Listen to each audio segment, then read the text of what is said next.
Family group decision-making is a family-led process that balances the power between the child welfare agency and the family. The beauty about it is that it's the family that decides who will come to this meeting. The child welfare people are actually a guest at the meeting.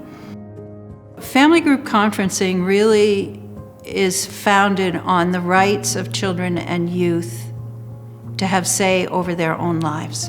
It starts, obviously, with a referral that usually is initiated by the child welfare worker. The referral then is assigned to an independent coordinator. So that means someone who holds no child welfare authority, who's impartial and fair. The coordinator then gathers all the information from child welfare, what's been going on for this family, what's working well, what are they worried about, and what do they need a plan to address. And we share the information that we gathered from child welfare with every single person we meet with.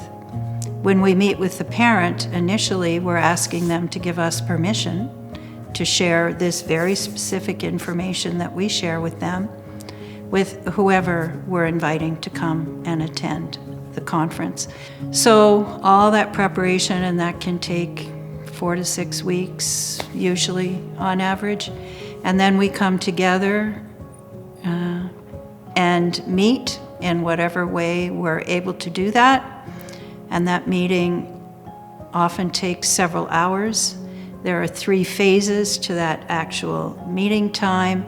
The first phase is a kind of a greeting, often some kind of an opening or something, some way in which families normally begin important events, and that varies from family to family.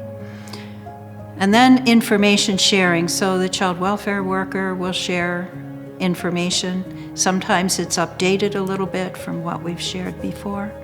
We hear from the child or youth in whatever way they have chosen to share what they would like to say.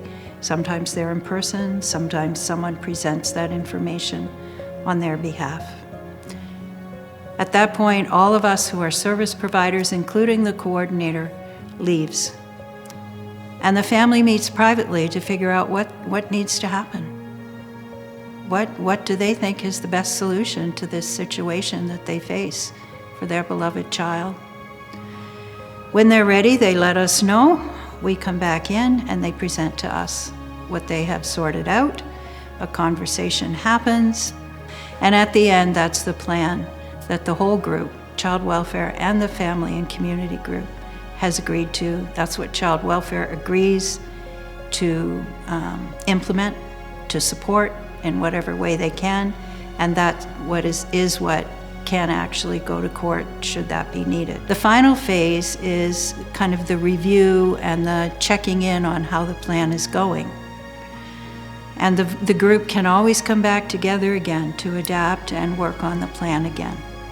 So those are the phases of the actual family group process. The meeting itself is only one of many of the referral, preparation, the meeting, review, and follow-up. You're able to just see the power in a family. You're able to see the power in a circle, and a lot of your fears and emotions are just, honestly, like they just kind of melt away in that moment because you just are remembering why you decided to go into child welfare in the first place.